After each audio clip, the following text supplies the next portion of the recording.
साल 1872 अटलांटिक महासागर के बीचों बीच एक जहाज तैरता हुआ दिखाई देता है, मेरी सेलेस्ट।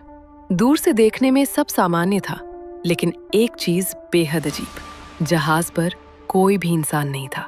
कहानी शुरू होती है 4 दिसंबर 1872। दे ग्रातिया नाम के एक दूसरे जहाज का कैप्टन दूर क्षितिज पर एक जहाज को बिना किसी हलचल के धीरे धीरे बहते हुए देखता है। उसे शक होता है, इतना शांत जहाज, पाल खुले हैं, पर कोई दिख नहीं रहा। वो कुछ लोगों के साथ मेरी सेलेस्ट पर चढ़ता है और जो वो देखते हैं वो आज तक किसी को समझ नहीं आया। जहाज पूरी तरह सुरक्षित था, पाल ठीक, रस्सियां सही, इंजन और संरचना बिल्कुल सलामत, खाने पीने का सामान महीनों के लिए मौजूद, कपड़े और बर्तन अपनी जगह रखे, नक्शे, नेविगेशन उपकरण सब सही सलामत। किसी लड़ाई, खरोच, गोली, तूफान, किसी भी चीज का निशान नहीं।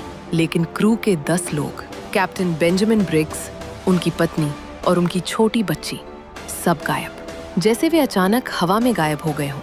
जहाज ऐसा लग रहा था मानो अभी अभी किसी ने छोड़ा हो, खाना आधा खाया हुआ, केबिन साफ सुथरे, यहाँ तक कि कैप्टन की मेज पर कागज भी सलीके से रखे थे, लेकिन इंसान एक भी नहीं।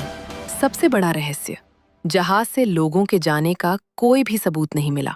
लाइफ बोट टूटी नहीं मिली, SOS संदेश नहीं, न खून, न संघर्ष, न हमला, न तूफान, न चोरी, क्योंकि एक भी मूल्यवान चीज गायब नहीं थी।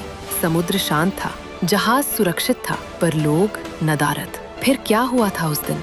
सालों तक थ्योरी सामने आती रही। समुद्री डाकू, पर डाकुओं ने कुछ चुराया ही नहीं। म्यूटनी यानी विद्रोह, पर जहाज पर झगड़े का एक निशान तक नहीं। समुद्री राक्षस या विशाल लहर, अगर ऐसा हुआ होता तो जहाज इतनी अच्छी हालत में कैसे बचा? जहरीली गैस या शराब के ड्रम का विस्फोट? जांच में कोई ठोस सबूत नहीं मिला।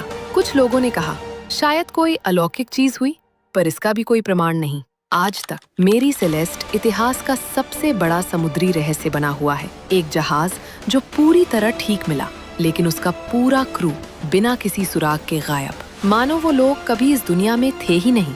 मेरी सेलेस्ट आज भी पूछता है, समुद्र ने उस दिन क्या निगल लिया था?